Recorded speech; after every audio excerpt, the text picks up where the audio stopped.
გამარჯობათ. დღეს ვიწყებთ გადაცემას ფაზის აკადემიის კვლევები. მე გახლავართ გია კვაშილავა, ფაზის აკადემიის პრეზიდენტი, მათემატიკის დოქტორი, ეკონომიკის დოქტორი.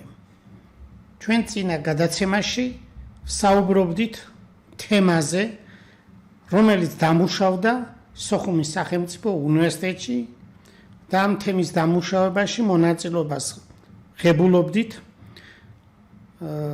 პროფესორი თემურ ჩილაჩავა, პროფესორ გიორგ ფოჩხვასთან ერთად მეც. თემა არის პროტოქართველური მოსახლეობის ტრანსფორმაციის სამღწევრი დინამიური სისტემების კვლევა. მოკლედ რომ თქვათ, ეს არის ზუსტი და საბუნისმეტყველო ჰუმანიტარული და საზოგადოებრივი მეცნიერებების მეთოდოლოგიური მიდგომებით შესწავლა ქართველური მოსახლეობის 7000-წლოვანი ისტორიისა, მაგრამ მათემატიკური მოდელების საშუალებით. ჩვენ ორ წინა გადაცემაში ვისაუბრეთ ზოგადად ამ თემის გარშემო რა პროცესი უძღოდა წინ და როგორ ჩამოყალიბდა ეს თემა. ეს არის როგორც შესავალის სახით იყო გაკეთებული და ასევე შესაბამისი ამ მიმართულებით მათემატიკურ მოდელირებაში ლიტერატურაზე ვისაუბრეთ. როგორც მოგახსენეთ, მათემატიკური მოდელირების მიმართულებით სოხუმის სახელმწიფო უნივერსიტეტი ამ მხრივ ძალიან წარმატებულია, რომლის ხელმძღვანელი გახლავთ პროფესორი თემურ ჩილაჩავა. მინდა ამ ადამიანზე ორი სიტყვით კიდევ შევჩერდე, რომ დაუღალავად მუშაობს თავის სამეცნიერო მიმართულებით და სურვილი და მეტი შესაძლებლობა აქვს იმისა, რომ მისი სამეცნიერო სკოლა განვითარდეს. მოგახსენებთ, რომ პროფესორ თემურ ჩილაჩევას აქვს დამთავრებული მოსკოვის სახელმწიფო უნივერსიტეტის მექანიკა-მათემატიკის ფაკულტეტი წითელ დიპლომზე და სკოლა დაამთავრა კომაროვის სახელობის სკოლა ოქროს მედალზე. ახლა ამ ადამიანს რამდენი შესაძლებლობა და სიძლიერე აქვს იმ მხრივ, რომ მეცნიერებაში წარმატებით ამუშავოს ახალი კადრები, განსაკუთრებით აღზარდოს დოქტორები და სამეცნიერო მიმართულებით სოხუმის სახელმწიფო უნივერსიტეტი მეტად წინ წავიდეს და განვითარდეს. ამ მხრივ ფიქრობ, რომ უფრო ხელშეწყობა იყოს, საერთოდ მეცნიერებას ჭირდება უნივერსიტეტისგან და ასევე შესაბამისი მიმართულების სპეციალობების თანადგომა, ასე მუშაობს უცხოეთში მეცნიერება და იმიტომ არის წარმატებული, ურთიერთ თანადგომით იქნება ერთიანი პროდუქტი, მეცნიერებას სჭირდება კვალიფიციური კადრების აღზრდა და ამაში უნივერსიტეტი უნდა იყოს პირველ რიგში, ესე იგი დაინტერესებული, რომ მისი უნივერსიტეტი გახდეს მეტად თვალსაჩინო. ამ მხრივ სოხუმის სახელმწიფო უნივერსიტეტს კიდევ ერთხელ მხარდაჭერა გამოუცხადოთ იმ მხრივ, რომ მას სჭირდება თანადგომა და გამტკიცება და გაძლიერება იმისთვის, რომ ეს შესაბამისად წარდგეს შემდეგ, როცა სოხუმში დაბრუნება იქნება. თუ დღეიდან ეს შესაძლებლობა არ გამოვიყენეთ, შემდეგში ეს შეუძლებელი გახდება. თემასთან დაკავშირებით, როგორც საუბრობდით, ეს არის პროტოქართველური მოსახლეობისა და საერთო ქართველური ფუძენის ტრანსფორმაციაზე, ანუ ლინგვისტური მასალის, დემოგრაფიული პროცესების აღწერა პირველად განხორციელდა მათემატიკური მოდელების საშუალებით სოხუმის სახელმწიფო უნივერსიტეტში პროფესორი თემურ ჩილაჩევას მეთაურობით და ჩვენც ამაში ძალიან მნიშვნელოვნად ვიმუშავეთ, იმიტომ რომ ლინგვისტური მასალა დამუშავებული იყო, ჩემი პირველი პროფესია, რა თქმა უნდა, მათემატიკა, მათემატიკური ლინგვისტიკის მიმართულებით თბილისის სახელმწიფო უნივერსიტეტში თეორიული და სტრუქტურული ლინგვისტიკის ენა-ლოგიკა მეტყველების ცენტრის მათემატიკური ლინგვისტიკის მიმართულებით 2006 წლიდან მუშაობ და სწორედ ეს არის მნიშვნელოვანი, რომ ლინგვისტური, დემოგრაფიული პროცესები და სხვა სოციალური პროცესები გადმოცემული იქნას და აღწერილი იქნას მათემატიკური მოდელებით. თქვენ მოგეხსენებათ, რომ მათემატიკური ლინგვისტიკა სწორედ ამ მიმართულებით ძალიან წარმატებით მუშაობდა აკადემიკოს თამაზ გამყრელიძის მეთაურობით. მისი მრავალმხრივი სამეცნიერო სკოლა ცნობილი იყო როგორც საბჭოთა კავშირში, ისევ მსოფლიო მასშტაბით. მე აქვე გეტყვით, რომ აკადემიკოს თამაზ გამყრელიძის სახელი იმდენად ცნობილი იყო მთელ მსოფლიოში, მაგალითად კეიპტაუნის საერთაშორისო ლინგვისტთა კონგრესზე ერთ-ერთი მეცნიერი, რომელიც გახლდათ ბელგიის ძალიან წარმატებული მეცნიერი, კითხა საიდან ბრძანდებითო და მე უთხარი საქართველოს. ამ ყოველ შემთხვევაში საქართველოს ცნობადობა დღესაც კიდე დაბალია მსოფლიო მასშტაბით, მაგრამ როცა მივხვდი, რომ ვერ აღიქვა ეს ამერიკის შეერთებული შტატების ერთი კონკრეტული ჯორჯიას შტატი არ არის, მაშინ მას ვუხსენე აკადემიკოსი თამაზ გამყრელიძე და ის უკვე მიხვდა, რომ ეს რომელი ქვეყანა იყო და მთელი დიდი ემოცია გამოხატა მიმართულებით და დაგვაბარა შესაბამისი მაშინ 2018 წელს მოკითხვა ბატონ თამაზ გამყრელიძესთან.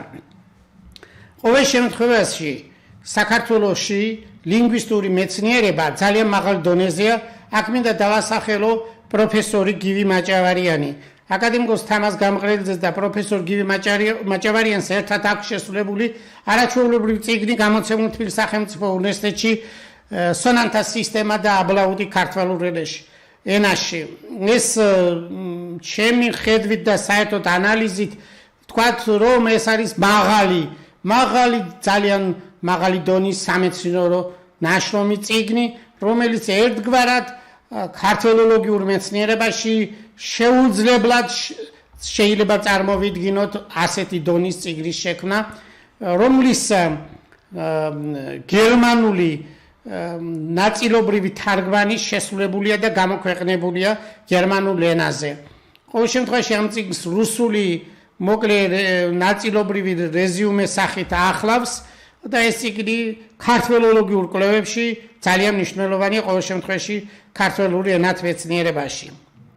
მოკლედ პროტოქართველური მოსახლეობის ტრანსფორმაცია უნდა შევისწავლოთ, რაოდენობრივი მაჩვენებლები როგორ არის სხვადასხვა პერიოდში და რა დემოგრაფიული პროცესების განვითარების შედეგად რა რიცხვები შეიძლება მივიღოთ დროთა განმავლობაში.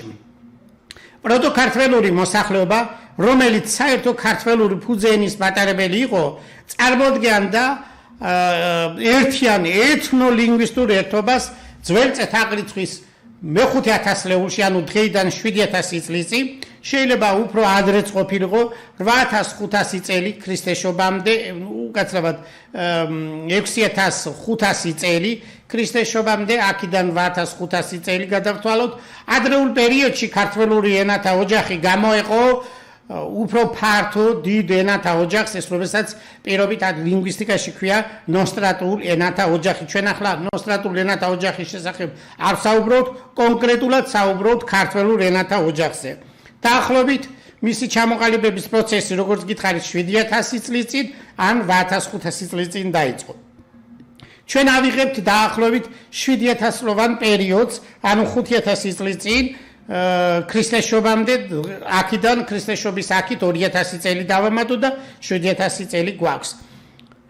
ამ პერიოდში მოსახლეობა ჯერ კიდევ, ესე იგი, ძველ წელთაღრიცხვის 5000 წლიდან ძველ წელთაღრიცხვის 2500 წლამდე მოსახლეობა და ერთიანი იყო, როგორც ენობრივად, ისე კულტურულ-ეთნიკურად. თუმცა უკვე იწყებოდა შიდა და გარე ფაქტორების გამო ტრანსფორმაციის პროცესები. შიდა გეოგრაფიული და სხვა რიგი ნიშნულობის გამო შეიძლებოდა შიგნით და ერთიანი სისტემა დაშლილიყო ენობრივი გეოგრაფიული მდებარეობის გამო, განსახლების სივრცის გამო, ხოლო გარე ფაქტორები კონკრეტულად შეგვიძლია ვთქვათ სხვა ატომობრივი ჯგუფების, სემიტების, ინდოევროპელების ესე იგი ზემოქმედების შედეგად ყოფილიყო დაშლის პროცესი დაწყებული. სწორედ ამ პროცესებმა ტრანსფორმაციისა, რომლებმაც საბოლოოდ გამოიწვია პროტოქართველური მოსახლეობის დაყოფა, დაშლა და ქართველური ენობრივი შტოების, ქართულის, სანურის, ყოველ შემთხვევაში მეგრულ-ლაზურის და სვანურის ეტაპობრივი ჩამოყალიბება. საზოგადოებამ ზოგადად, როდესაც ჩვენ ვხედავთ Facebook-ზე, აი სწორედ ეს პროცესი არ აქვს წარმოდგენილი, როგორ ყალიბდება ქართული, მეგრული, ლაზური და სვანური, ჯერ ქართული სისტემას ზოგადად ადრეულ ჩვენ ასე ვერ უწოდებთ ლინგვისტურად ასეა ცნობილი საერთო ქართველური ენობრივი სისტემა, ანუ პროტო-ქართველური მოსახლეობა, რომელიც არსებობს 7000 წლის წინ და პირველ რიგში პირველი პროცესი დაშლისას გამოიყო სვანური ენობრივი სისტემა და შემდეგ რჩება ასეთი, ესე იგი პროტო-ქართველურს, ანუ საერთო ენობრივ სისტემას პირველად გამოიყოფა სვანური ენობრივი სისტემა და მეორე მხარეს, ესე იგი წარმოვიდგინოთ ასეთი მაგალითად დასაწყისი 5000 წელი ჩარჩო საერთო ქართველური ენობრივი სისტემა, ხოლო აქეთ სვანური ყალიბდება, აქეთ ჩნდება კოლხურ-ქართული სისტემა. აი ეს არის ორი ენობრივი სისტემა, სვანური, კოლხურ-ქართული. კოლხურ-ქართული ჯერ ერთიანი სისტემაა. შემდეგი პროცესი გრძელდება სვანურიდან ისევ სვანური სისტემურად ყალიბდება, ანუ წინარე სვანურიდან სვანური ყალიბდება, ხოლო კოლხური-ქართული შემდეგ ეტაპზე, ესე იგი არის ძველი წელთაღრიცხვის 2500-დან დაახლოებით 1000 წელი, ან პირველი საუკუნე, რომელიც იშლება კოლხურ-ქართულად. ანუ კოლხური ცალკე არის, ქართული ცალკე. სხვადასხვა ავტორთან კოლხური არის მაგალითად აკაკიშანიძე იყენებს ტერმინ ზანურს. შემდეგში ქართული როგორც ვთქვით ცალკე არის, კოლხური ისევ მოგვიანებით პირველ საუკუნეში ძველი წელთაღრიცხვით დაახლოებით ეს სხვადასხვა შეხედულებები ამის დაყოფისა, მაგრამ პირობითად ვიღებთ, კოლხური დაიწყებს დაშლას როგორც მეგრულ-ლაზური. ანუ ჩვენ უნდა ვიცოდეთ, რომ ამ სქემის მიხედვით სვანური, მეგრული, ლაზური და ქართული ჩამოყალიბდა ეტაპობრივად საერთო ქართველური ენობრივი სისტემიდან, პროტო-ქართველური მოსახლეობიდან. ტრანსფორმაციის ეს პროცესი მრავალვექტორული და კომპლექსური იყო. ის განპირობებული იყო როგორც შიდა, ისე გარე ფაქტორებით, როგორც ვთქვით. შიდა ფაქტორები მოიცავდა მოსახლეობათა შორის კონკურენციას, მაგალითად ეს არის რესურსები, მიწა, წყალი, საკვები, სანადირო, სათევზაო ტერიტორიები და ასე შემდეგ. ამისი გადანაწილება ხდება მოსახლეობათა შორის კონკურენცია რესურსების გადანაწილების გამო. მეორე, სოციალურ-სტრუქტურული მოწყობის გართულება, მოყვება სწორედ ტომობრივი გაერთიანებები, მერე უფრო დიდ სოციალურ-ეკონომიკურ ერთობად იქცევა. მესამე, დემოგრაფიული ცვლილებები, ეს არის შობადობა და სიკვდილიანობის ბალანსი. თუ შობადობა მეტია და სიკვდილიანობა ნაკლები, მაშინ მოსახლეობა იზრდება. პირიქით, თუ შობადობა ნაკლებია და სიკვდილიანობა მეტია, მაშინ მოსახლეობა კლებულობს, ძალიან მარტივია ეს. დღეს ეს პრობლემა გვაქვს საერთოდ ქართველებს, ჩვენი დემოგრაფიული პროცესი ძალიან მცირდება. პროცესის შედეგად მოსახლეობის რაოდენობა მცირდება.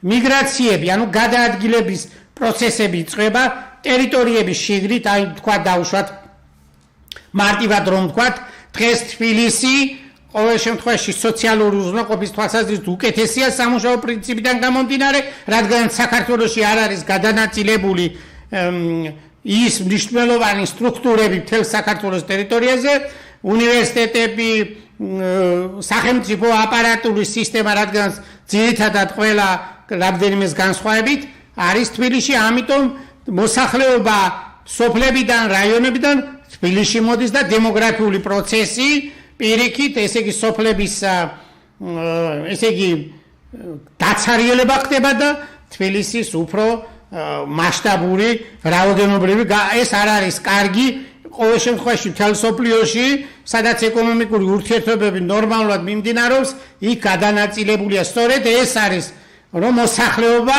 უნდა გადანაწილდეს სწორად შესაბამისი სოციალური პირობების უზრუნველყოფის შედეგად.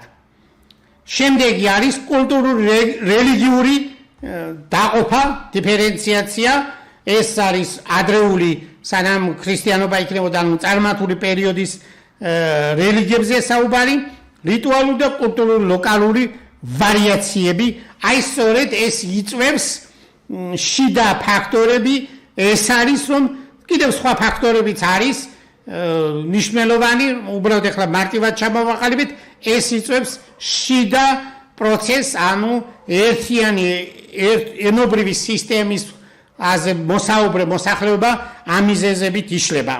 გარე ფაქტორები განსაკუთრებით მნიშვნელოვანი იყო და მოიცავდა ინტენსიურ ურთიერთქმედებს სხვა უძველეს ეთნოსებთან, ესე იგი გარე ფაქტორი მოქმედებს, მაგალითად აქ დავასახელებ პროტოინდოევროპულ ტომებს, ეს არის დღევანდელი თურქეთის ტერიტორიაზე, ანატოლია, ბალკანეთი დღევანდელი საბერძნეთის ტერიტორიაზე, სტეპური მიგრაციები, მაგალითად რუსეთის ტერიტორიიდან ადრეულ პერიოდში მოსახლეობა უფრო დასავლეთისკენ მიდიოდა, იმიტომ რომ ცივიდან უფრო თბილ ადგილებში ადამიანი ეძებდა სივრცეს, რომ დასახლებულიყო და სოფლის მეურნეობას ხელი მოეკიდა. ამიტომ პროცესები გადაადგილება იწვევს ომებს, დაპირისპირებას და რესურსების მოძიებას. დღესაც ეს არის თანამედროვე პერიოდში ის ქვეყანა, რომელიც ბევრ რესურსს ფლობს, ის არის ეკონომიკურად ძლიერი და ამქიდან ტექნოლოგიური განვითარება იძლევა ქვეყნის წარმატებას. ბევრი ფაქტორი განაპირობებს სახელმწიფოს გაძლიერებას, სწორედ ტექნოლოგიურად როცა ძლიერია, ის თავისთავად უპირველესად მეცნიერების განვითარებაზეა დამოკიდებული. ანუ მეცნიერების გარეშე ვერც ერთი სახელმწიფო ვერ შეინარჩუნებს ძირითად დამოუკიდებლობას, ძირითად განვითარებას, თუ სხვაზე მთლიანად არ იქნება დამოკიდებული, თუ დამოკიდებულია მთლიანად, ეს ნიშნავს, რომ ქვეყნის დამოუკიდებლობა ამ შემთხვევაში კითხვის ნიშნის ქვეშა და ამიტომ მეცნიერების განვითარებას აქვს ძალიან დიდი მნიშვნელობა, ეს არის ეროვნული ღირებულების, ანუ ეროვნული ფასეულებები ყოველ შემთხვევაში ძალიან მნიშვნელოვნად უნდა გამოიხატოს სწორედ მეცნიერების პრიორიტეტი არის განვითარება. შემდეგი სხვა ტომებთან ურთიერთობა ჰქონდა პროტოქართულ მოსახლეობას, ეს არის პროტოქამიტური სემიტური მოსახლეობის ძირითადად წინა აზია. ეს პროტოსემიტური მოსახლეობა, ეს არის დღევანდელი არაბები, ებრაელები, ფინიკიელები, ესე იგი სემიტები ბევრია კიდევ. ყოველ შემთხვევაში ქამიტური ტომები იყვნენ ეგვიპტელები, დღევანდელი კოპტები, ამათან ურთიერთობა პროტოინდოევროპელები უფრო ახლოს ცხოვრობდნენ, ვიდრე სემიტები, ამიტომ უფრო ძირითადად პროტოინდოევროპული, ანუ ინდოევროპული ტომებთან ურთიერთობის მაგალითები მეტი გვაქვს ქართველურსა და ინდოევროპულ ენებში. ნაწილობრივი ურთიერთობა ასე იყო პროტოდრავიდულ და სხვა ტომებთან, რომელიც იყო ცოტა მოშორებით. დღევანდელი დრავიდული ტომები ძირითადად სახლობენ ინდოეთის სამხრეთ ნაწილში, მაგრამ ადრეულ პერიოდში ჩვენი ვარაუდით ეს არის ხარაპას კულტურა, რომელიც ინდის ხევში განვითარდა. ეს დამწერლობა ამ კულტურისას შემორჩენილია, ინდოეთის მთავრობამ ოფიციალურად გამოაცხადა, ვინც ხარაპას კულტურის წარწერებს წაიკითხავს, $1,000,000 გადაუხდის. აქვე ვიტყვით, რომ ჩვენ შევძელით პროტოქართველური ენის ტექსტების გაშიფრვა 4000 წლის წინ, აკლასის ხაზოვანი წარწერები, რომელშიც მოცემულია აია კოლხეთი, მაკარიტე, ანუ მაკრონების დასახლება, ამის გარდა სხვა მნიშვნელოვანი ქართველური მოსახლეობასთან დაკავშირებული მარკერებიც ხდება. მიუხედავად ამისა, ამდენი დიდი სამუშაო, რომელიც გაკეთდა და ამით საბუთდება, რომ 4000-ლოვანი სახელმწიფოებრივი ისტორია აქვს საქართველოს, არანაირი გამოხმაურება ამ კუთხით სახელმწიფოს არ გაუკეთებია მიზანი, პრინციპი, რომელიც რეალურად არა მე ვამბობ რომ არა ფსევდომეცნიერება, არამედ ნამდვილი მეცნიერება, რომელიც მათემატიკის გარეშე შეუძლებელია საერთოდ მეცნიერული შედეგები იყოს ზუსტი. არა ფსევდომეცნიერება, არამედ ნამდვილი მეცნიერება, რომელზეც გადამოწმებადია ყოველი შედეგი და შეჯერებადია სხვა მეცნიერების კვლევებთან ერთად და ამას კიდე ასახავს ციტირების ინდექსი, ეს სწორედ მეცნიერებაა. და ის კატეგორია მეცნიერებისა, რომლებიც თავის თავს პირობითად მიიჩნევენ მეცნიერებს, რომელთაც ციტირების ინდექსი არ ჩანს, აქტიურობა არ ჩანს უნივერსიტეტში, უნივერსიტეტის განვითარებაზე მათი აქტიურობა არ აისახება, მაშინ ეს საზოგადოება უნდა დაინახოს, რომ ასეთი ტიპის უნივერსიტეტებში მომუშავე კატეგორია არ შეიძლება იყოს დატვირთული მაღალი მიმართულებით, ყოველ შემთხვევაში ანაზღაურება მაღალი არ უნდა კონდეს. ეს თუ გვინდა რეფორმა, უნდა დავიწყოთ იმ ხრივ, რომ ჩვენ უნდა შევარჩიოთ მეცნიერი, რომელსაც ციტირების ინდექსი აქვს მაღალი და გამოცდილება აქვს როგორც სამეცნიერო, ისევე პედაგოგიური მიმართულებით და ასეთი ტიპის მეცნიერი უნდა იყოს წამყვანი მეცნიერი და მის განაგებდეს მიმართულებას. თუ არ არის ასეთი ტიპის მეცნიერი, მაშინ არც სპეციალობა უნდა იყოს უნივერსიტეტში. მე ასე ვფიქრობ და ასე არის თელ მსოფლიოში ის უნივერსიტეტები, რომლებიც ცნობილია რეიტინგის მიხედვით, თუ ასე არ მიუდგებით, შედეგზე ვერ გავალთ. ჩვენ როგორც გვინდა გარედან მიმოქმედეთ და როგორც ზოგჯერ ამბობენ, რომ შევისწავლეთო შრომითი ბაზარი, ამას შრომითი ბაზარი ვერ განსაზღვრავს, ეს არ არის ვის რა მოთხოვნილება აქვს ჯერ გაუგებრობა საზოგადოებაში, განსაკუთრებით ახალგაზრდებში, თუ მაღალი რანგის სპეციალისტი არ იქნება, ახალგაზრდებს როგორ წარმოედგინება ის, რომ ამ სპეციალობით ისწავლოს.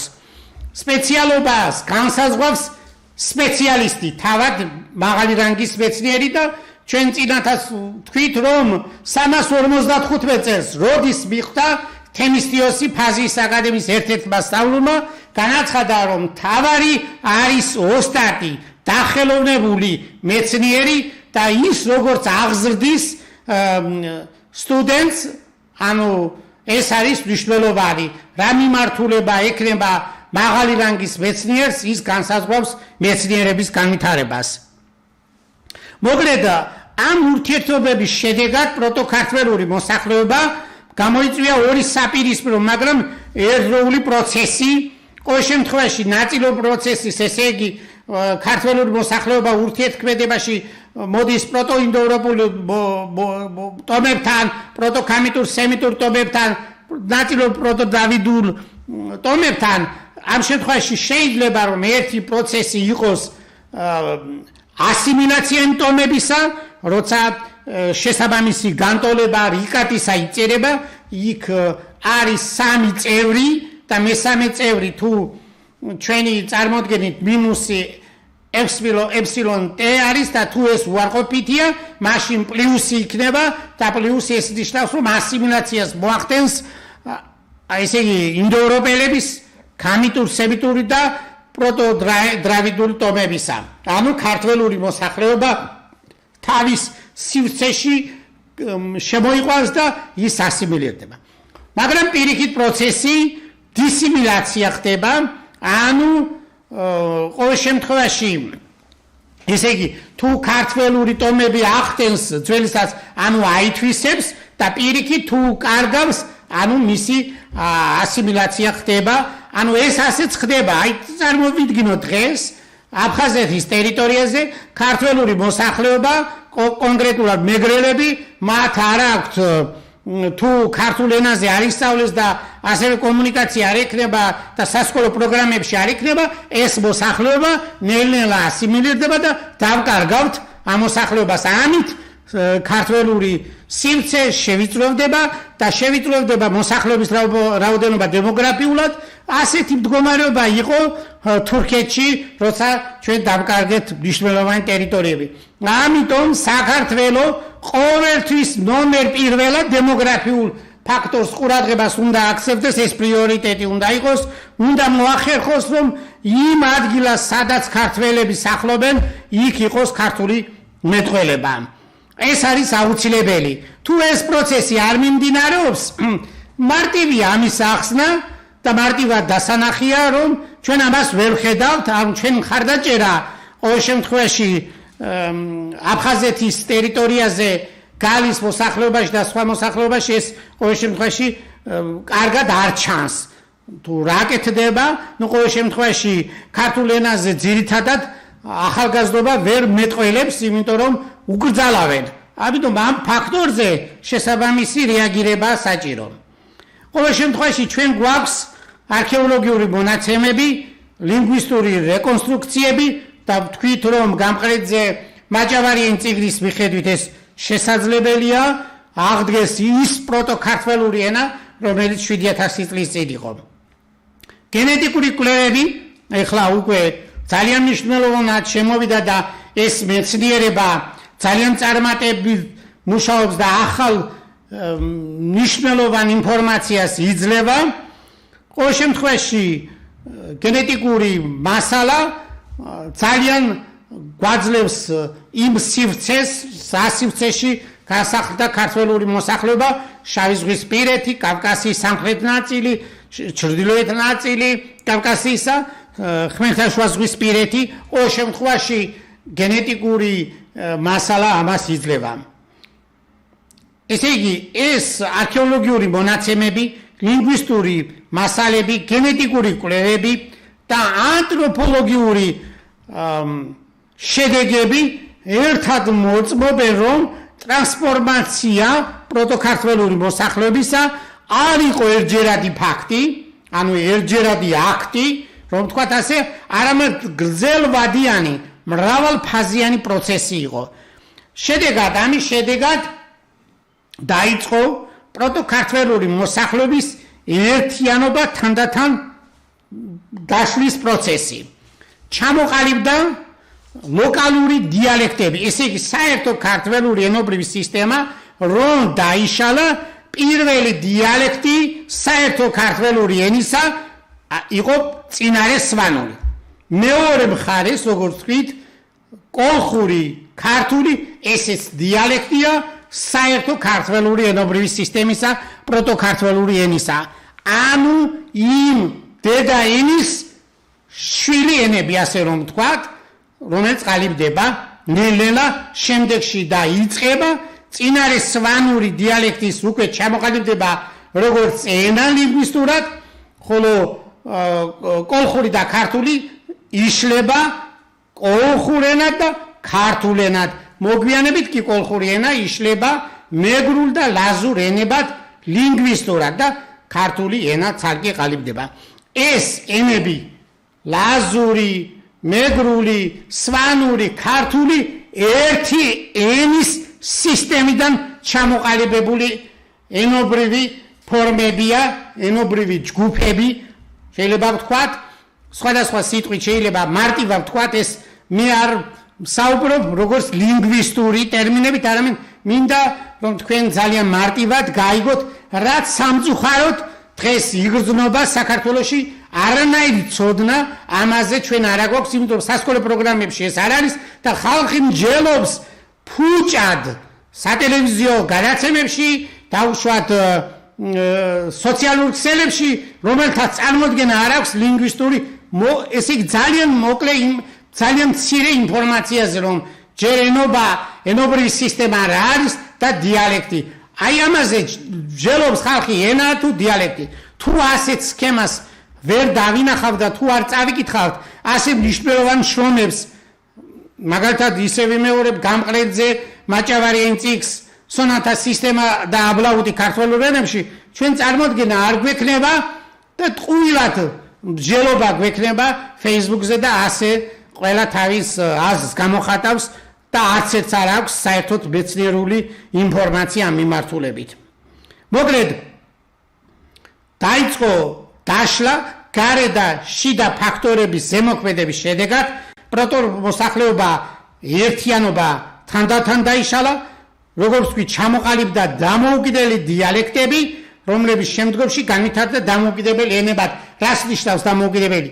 ანუ დროთა განმავლობაში გეოგრაფიული სივრცე მთები განსაკუთრებით უშლის კომუნიკაციას, ხშირ კომუნიკაციას დაშლის შედეგად ტომებს შორის და ამიტომ მათი ენობრივი სისტემები მიმდინარეობს დამოუკიდებლად განვითარება. მაგრამ ერთი დედის ენიდანაა შექმნილი, ფუძე ენიდანაა ჩამოყალიბებული.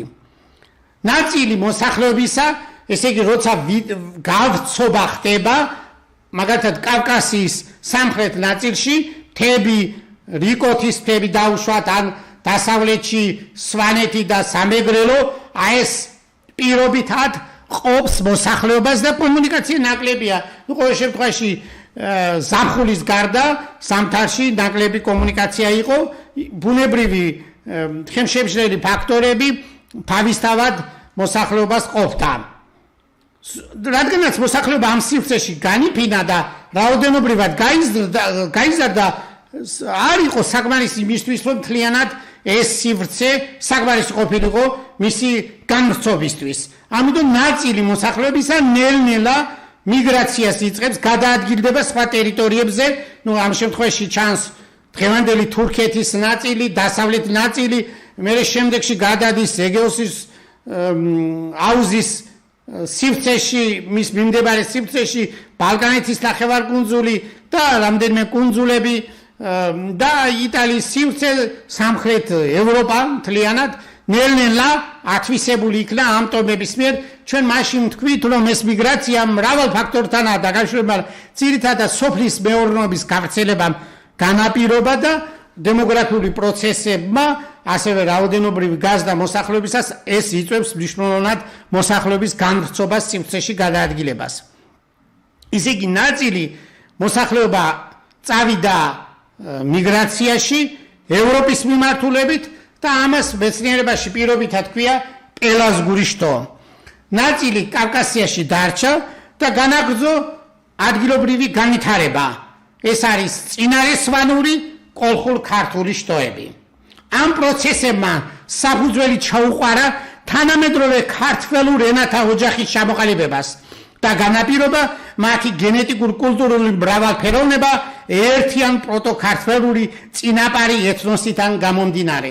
ანუ ლაზები, მეგრელები, სვანები, ქართები და ყველა სხვა მცირე ტომები, რომელიც ეს ყველა ერთი წარმოშობის, ერთი მოდგმის ხალხია, თუმცა ახლა წარმოვიდგენთ, რომ მაგალითად კახეთში ერთი რაიონი, ცოტა სხვანაირად საუბრობს მეორე რაიონი, ეს იწვევს კომუნიკაციის სინაკლები ენობრივ დაშას. ხევსურეთში ცოტა განსხვავებული ქართულია, ქართლში სხვანაირად ლაპარაკობენ, განსაკუთრებით მეგრუშიც კი არის დიალექტები.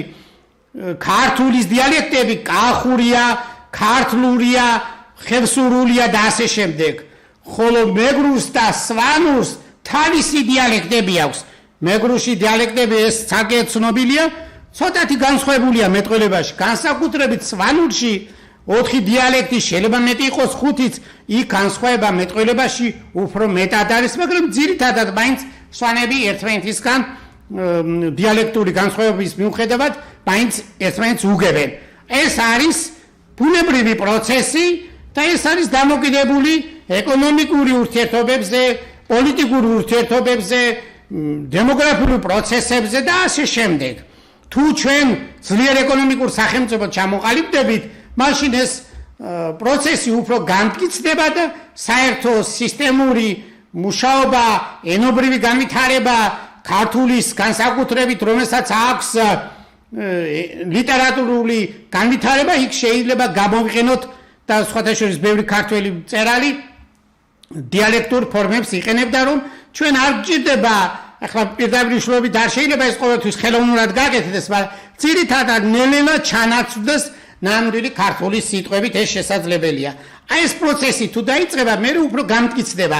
აბა ხელოვნურად სახელმწიფოს გამტკიცება ვერ ხერხდება, ჩვენ დავასახელოთ გვინდა ეს სურვილები გვაქვს, ესე არ ხდება, ეს არის ძალიან ფართო რთული პროცესი. ახლა ჩვენ საერთო ქართველური ფუძენის ტრანსფორმაციის პერიოდები გამოვყოთ, რა პერიოდებია ეს და რა პერიოდებში ყალიბდება ეს ძალიან საინტერესო სისტემა. საერთო ქართველური ფუძე ენა ანუ მას მეორენაირად ვუწოდებთ პროტოქართველური ენა, ანუ ერთადერთი ენა, ერთი ენა წარმოადგენდა ერთიან ენობრივ სისტემას, რომელზეც ლაპარაკობდა პროტოქართველური მოსახლეობა ძველწეთ აღრიცხვის 5000 წელი, ანუ დღეიდან 7000 წლის წინ და დაახლოებით ძველწეთ აღრიცხვის 2500 წელი, ანუ დღეიდან 4500 წლის წინ. დაახლოებით ამ პერიოდში ამენის ტრანსფორმაცია დაშლა, დიფერენციაცია, დამოუკიდებელი ქართველური ენების დროთა განმავლობაში ქართულის, სანურის, ანუ კოლხურ, მეგრულ, ლაზურის, სვანური ჩამოყალიბება მიმდინარეობდა, როგორც ვთქვით, თანდათანობით, რამდენიმე ისტორიული ეტაპის გავლით. ლინგვისტური, ისტორიული, არქეოლოგიური, სოციალურ-კულტურული და მათემატიკური მოდელური ანალიზის საფუძველზე დაწერილია რიკატის ტიპის დემოგრაფიული პროცესების აღწერი მოდელი, კომპიუტერული სიმულაციები და რიგი გამოანგარიშებები. და ამ საფუძველზე შემუშავდა საერთო ქართველური ფუძე ენის განვითარების ქრონოლოგიური სქემა, რომელიც პირობითად 4 ძირითად პერიოდად იყოფა. პირველი პერიოდი ძველწეთ აღრიცხვის 5000 წელი და ძველწეთ აღრიცხვის 2500 წელი, ანუ 2500 წლის განმავლობაში პროცესი აღიწერება. ეს არის მათემატიკური მოდელით და შესაბამისი კვლევა მიმდინარეობს კომპიუტერული სიმულაციებით. ეს არის საერთო ქართველური ფუძე ენის ჩამოყალიბებისა და ერთიანობის პერიოდი, მოსახლეობა დასაწყისში იყო მილიონი და თანდათან გაიზარდა 3-დან 3.6 მილიონამდე. ლაპარაკობდა ერთიან ენაზე, რომელიც ჯერ კიდევ არ იყო განშტოებული.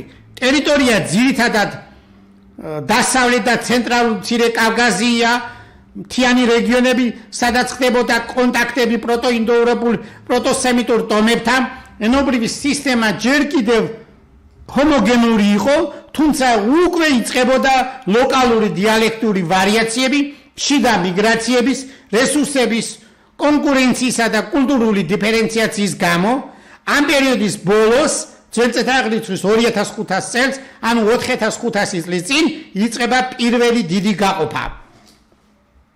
ეს თვით, ესე იგი წინარე სვანური და კოლხურ ქართული და ამაზე ვისაუბრებთ ახლა. მეორე პერიოდი ძველწეთ აღრიცხვის 2500 1000 წელი ძველწეთ აღრიცხვის, ანუ 4500 ესე იგი დღეიდან და 3000 წელი დღეიდან წინ რომ გადავთვალოთ, ესე იგი დაახლოებით 1500 პერიოდის შესავლა ხდება წლის პერიოდისა, ფუძე ენის დაშლა იწყება ამ პერიოდში 3 ძირითად შტოდ, ეს არის მოსახლეობა იყოფა 3 ჯგუფად, წინარე სვანური, მთიანი რეგიონები და იზოლირებული განვითარება ხდება, კოლხურ ქართული, დასავლეთ და ცენტრალური კავკასია, შემდგომ ქართულ-ზანური ერთობა, პელაზგური სამხრეთ ევროპაში გადასახლებული ნაწილი დაახლოებით 0.6 მილიონი რაოდენობის იყო, ეგეოსის და ანატოლიური რეგიონი, ენობრივად იწყება მნიშვნელოვანი დივერგენცია. სვანური შტო ადრე გამოიყო, როგორც ვთქვით, ძველწეთ აღრიცხვის 2500-ში, ან 2000-ში, ხოლო კოლხურ ქართული ერთობა ჯერ კიდევ შედარებით ერთიანია. პელაზგური შტო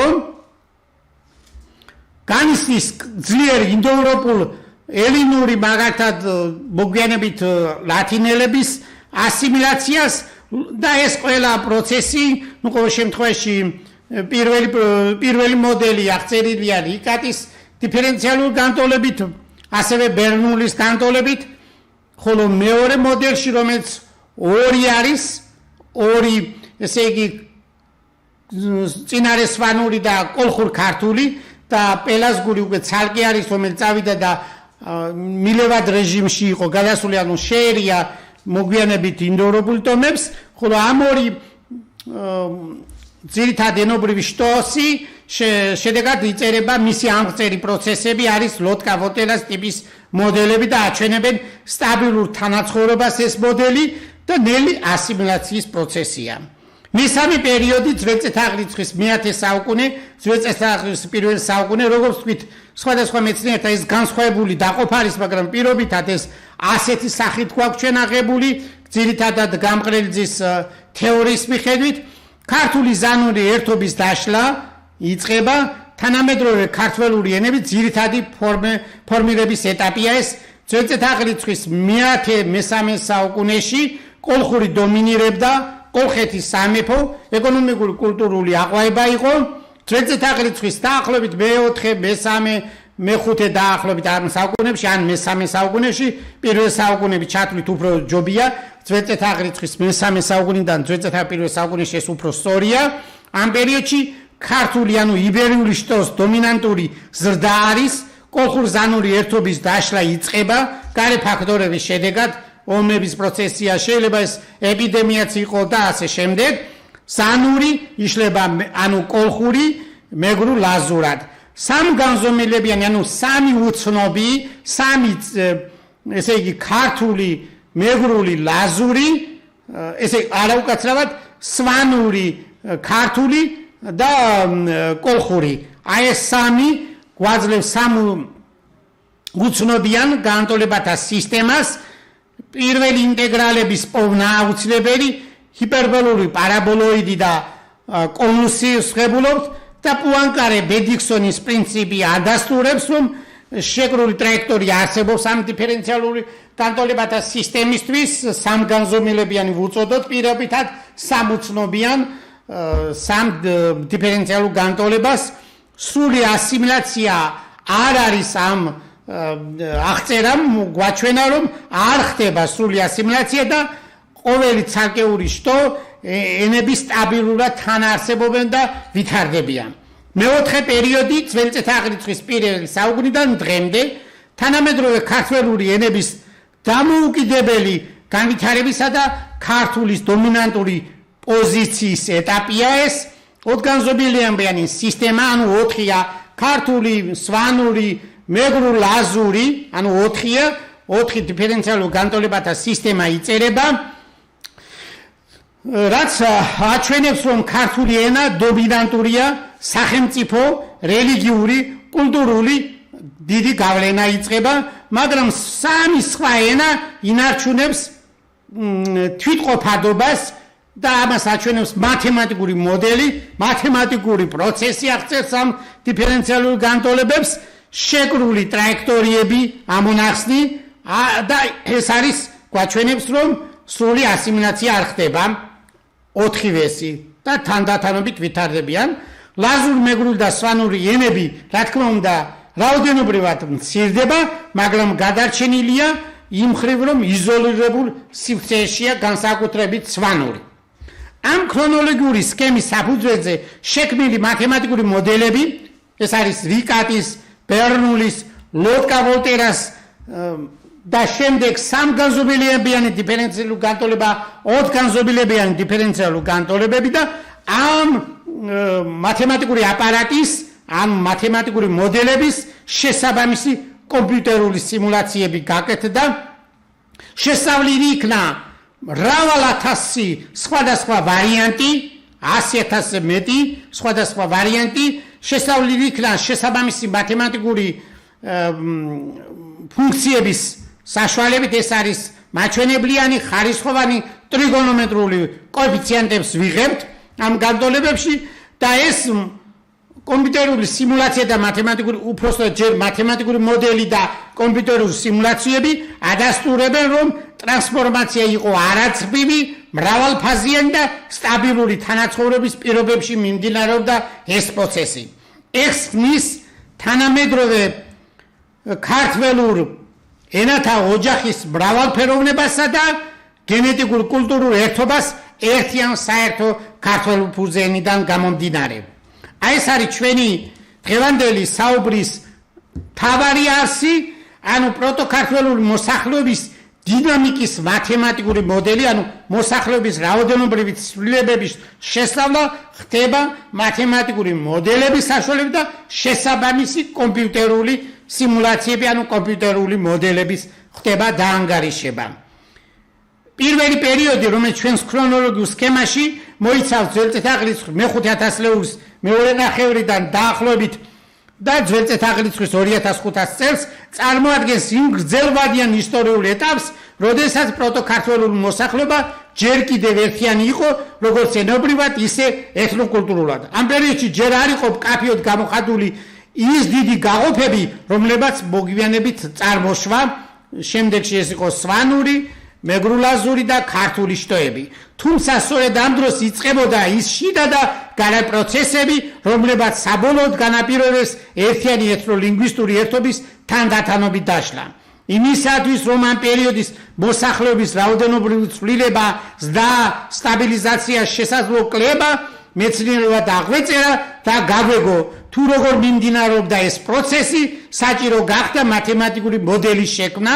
ასეთი მოდელის საფუძველზე ავიღეთ რიკატის, ან კერძო შემთხვევა არის ბერნულის განტოლება, ერთ-ერთი ყველაზე გავრცელებული და ბიოლოგიურად, დემოგრაფიულად ადეკვატური არაცმივი დიფერენციალური განტოლება, რომელიც აღწერს მოსახლეობის ზრდას რესურსების შეზღუდვების პირობებში. პირველი პერიოდის, ანუ ძველი წელთაღრიცხვის 5000 წლიდან ძველი წელთაღრიცხვის 2500 წლის განმავლობაში პროტოქართველური მოსახლეობის რაოდენობრივი დინამიკა აღიწერება რიკატის ტიპის, რომელსაც მას შეგვიძლია ლოგისტიკური განტოლებაც ვუწოდოთ, თუმცა მისი კერძო შემთხვევა ეს უკვე შესწავლილი იყო ფეხბურთის მიერ და ჩვენ ადრე საუბრობდით ამაზე. ეს არაცმივი დიფერენციალური განტოლება რიკატის ტიპისა ზოგადად დღესაც ამოუხსნელია მათემატიკურად, ანუ თუ ერთი ამონახსნი არსებობს რიკატის განტოლებისა, მაშინ ზოგადი ამონახსნი იწერება, მაგრამ თუ ერთი ამონახსნი ვერ ვიპოვეთ, მაშინ რიკატის ზოგადი განტოლების ამოხსნა დღესაც შეუძლებელია. რიკატი ცნობილი იტალიელი მეცნიერი გახდათ, რომელმაც 300 წლის წინ დაწერა ეს განტოლება და დღეს რამდენად მნიშვნელოვანი ამ განტოლების ამოხსნა, იმიტომ რომ ჩვენ დემოგრაფიული პროცესების ზუსტი აღწერა შეგვიძლია, როცა ეს განტოლება ზოგადად იქნება ამოხსნილი. ჩვენ საუბრობდით წინა გადაცემაში, რა შემთხვევაში არის მოცემული რიკატის განტოლების ამოხსნის შემთხვევები, ყოველ შემთხვევაში ეს საუბარი ქონდა ამაზე. აი რიკატის არაცმივი დიფერენციალური განტოლებით, რომელიც გათვალისწინებულია როგორც ბუნებრივი დემოგრაფიული პროცესები, ისე თვის შეზღუდვის ეფექტი და გარე ფაქტორებით გამოწვეული ცვლილებები. ეს არის ასიმილაცია ან დისიმილაცია. მოდელის საბაზისო განტოლება უკვე კოშის ამოცანის სახით იწერება, ანუ კოშის ამოცანა არის საწყისი პერიოდი დაუშვათ ძველი წელთაღრიცხვის 5000 წელში რამდენი იყო პროტოქართველური მოსახლეობა და რამდენი გახდება 2500 წელი, რომ გაივლის, აი სწორედ ეს მოდელი ამას დაითვლის და ჩვენ ამაზე საუბარი, რა თქმა უნდა, შემდეგ გაგვეთი ესე უკაცრავად შემდეგ გადაცემაში გვექნება. ყოველ შემთხვევაში 2500 წლოვანი პერიოდია დროის შუალედი, საწყისი მომენტი, როგორც ვთქვით, T1 2500 წელია და შემდეგ არის ესე იგი უკაცრავად 5000 წელია საწყისი და დასასრული პერიოდი არის 2500 წელი, ანუ 2500 წლის განმავლობაში მიმდინარეობს პროტოქართველური მოსახლეობის თავდაპირველი რაოდენობა დაახლოებით განსაზღვრულია, ამაზე საუბრობთ, დაახლოებით ეს არის მილიონი და პროტოქართველური მოსახლეობის დემოგრაფიული ფაქტორია გათვალისწინებული, ანუ ბუნებრივი შობადობა სიკვდილიანობის რაოდენობის მაჩვენებელი, პროტოქართველური მოსახლეობის თვითშეზღუდვის კოეფიციენტები, რომელიც ამ მოსახლეობის უსასრულო ზრდას ზღუდავს, ეს შეუძლებელია უსასრულოდ გაიზარდოს, მაგალითად ადგილების, საკვებისა და ეკონომიკური რესურსების მოპოვების დროს შიდა ბრძოლები, ურთიერთზემოქმედებისა და ინფექციის გავრცელების ფაქტორი მოქმედებს, ანუ ამ მოსახლეობის მიერ მეზობელი პროტოინდოევროპული თუ არამეზობელი პროტოქამიტურ სემიტური ნაწილობრივი პროტოდრავიდული და სხვა ხალხის ასიმილაცია ხდება, ან პირიქით დისიმილაცია პროტოქართველური მოსახლეობის სიკვდილიანობის მაჩვენებელიც არის აქვე დამატებით აღნიშნულ ხალხებთან მიმდინარე საომარი მოქმედების დროს. როგორც ვთქვით, ამ შემთხვევაში რიკატის ტიპის განტოლებისთვის იწერება კოშის ამოცანა და ეს ამოხსნა ყოველ შემთხვევაში როცა მის კერძო შემთხვევას განვიხილავთ ბერნულის განტოლებას, გვაქვს ზოგადი ამონახსნი, ჩაიწერება მათემატიკურად და ვთქვით რომ რიკატის განტოლება ზოგადად ვერ იხსნება, თუ ერთი ამონახსნი გვაქვს, მაშინ ზოგადი ამონახსნის დაწერა შეიძლება. ამდენად თუ განვიხილავთ კერძო შემთხვევას, ანუ ბერნულის ცვლად კოეფიციენტებიან დიფერენციალურ განტოლებას, განტოლებისთვის კოშის ამოცანას, ზუსტმა ანალიზურმა ამონახსმა კერძოდ კონკრეტული კოეფიციენტების მუდმივი ხარისხოვანი რაციონალური მაჩვენებლიანი ტრიგონომეტრიული ფუნქციების შემთხვევაში მიღებულმა ამონახსნებმა აჩვენა პროტოქართველური მოსახლეობის დინამიკის ეს ფორმის ბრუდი, აი იწყება და ასე ვითარდება. თქვენ ეს ყოველ შემთხვევაში ეს ფორმა ძალიან ბევრ სხვადასხვა მნიშვნელოვან კვლევებში არსებობს, განსაკუთრებით აი კოვიდის განვითარების დროს ეს აი ესეთ გრაფიკასაც გაჩვენებდნენ, ალბათ შეგიმჩნევიათ ტელევიზიაში იყო ხოლმე და აი მაქსიმალურად რაღაცა ზღული არის იმის შემდეგ, ესე იგი რიცხობრივად ვერ გაიზრდება მოსახლეობა და ეს დამოკიდებულია სწორედ განტოლების კოეფიციენტებზე. თუ სხვა რაღაც პროცესი ანუ მოახდენს სხვა ერების შემოერთებას და რაოდენობრივად გაიზრდება, მაშინ იწყება უფრო მეტი მრუდის ზემოთ აწევა და ასე შემდეგ მოსახლეობის გაფართოება და რაოდენობრივი ზრდა. ჩვენ როგორც ვთქვით, რიკატის განტოლებისთვის კოშის ამოცანის ზოგიერთი ზუსტი ამონახსნები მიღებული გვაქვს. განხილულია ეს კონკრეტულად ჩვენს დისერტაციაში და ეს ძალიან საინტერესოა და ამრიგად რიკატის განტოლებისთვის კოშის ამოცანის გარკვეული შემთხვევებისთვის მიღებული ამონახსნების საშუალებას იძლევა, რომ პროტოქართველური მოსახლეობის რაოდენობა შეფასდეს და განისაზღვროს მისი დინამიკა სხვადასხვა სცენარის პირობებში. მუდმივი კოეფიციენტების შემთხვევაში ეს ფორმულა, რომელიც ჩვენ მივიღეთ, იძლევა ზუსტ ანალიზურ გამოსახულებას, ან ზუსტად შეგვიძლია დავადგინოთ, რომელიც ადვილად ესე იგი ინტერპრეტირდება, მოსახლეობა იზრდება მაჩვენებელი ანუ ფუნქციის მნიშვნელობით, ანუ სწრაფად იზრდება დასაწყისში, მაგრამ თანდათანობით უახლოვდება ზღურ მნიშვნელობას და შემდეგ ვერ გადააბიჯებს, ანუ რომ ვთქვათ, იმ მაქსიმალურს, რაც ასახავს რესურსების შეზღუდულობას. ზოგადი დასკვნა რა არის? მოდელიდან, ანუ მათემატიკური მოდელის ანალიზურმა ამონახსნებამ მუდმივი ხარისხოვანი ექსპონენციალური ტრიგონომეტრიული ფუნქციების შემთხვევაში, რომელიც კოეფიციენტები არის, აჩვენა, რომ პროტოქართველური მოსახლეობის დინამიკა პირველ პერიოდში ესებული, ანუ ლოგისტიკური მრუდის ფორმას იღებს, თავდაპირველად თითქმის ექსპონენციური ზრდა, ანუ სწრაფად იზრდება, შედარებით თავისუფალი რესურსებია, შუა ეტაპზე ზრდის თანდათანობით შენელება თვითშეზღუდვის გამო და ეს თვითშეზღუდვები ჩვენ დავასახელეთ. ბოლო პერიოდში მოსახლეობა გარკვეულ ზღუდ რაოდენობას მიაღწევს, რომელიც დამოუკიდებელი იყო როგორც შიდა რესურსების, სოციალური ორგანიზაციები და ასე შემდეგ, ისე გარე ეთნიკური კონტაქტების ფაქტორებზე. ეს მოდელი ქმნის მყარ საფუძველს შემდგომი ანალიზისათვის, სადაც განვიხილავთ უფრო რთულ შემთხვევებს, ეს არის კომპიუტერულ სიმულაციებს, რათა უფრო ზუსტად შევაფასოთ მოსახლეობის რაოდენობა პირველი პერიოდის ბოლოს და მისი მდგომარეობა დაშლის წინ. გარე ფაქტორები ცვლის ამ მრუდის ფორმას, სრულ მნიშვნელობას, რაც ასახავს პროტოქართველური მოსახლეობის ურთიერთქმედებას მეზობელ ეთნოსებთან, პროტოინდოევროპელებთან, პროტოქამიტურ სემიტურ ტომებთან და სხვა ასე შემდეგ სხვა მნიშვნელოვანი მოსახლეობა, რომელიც იყო ახლო ქართველურ მოსახლეობასთან.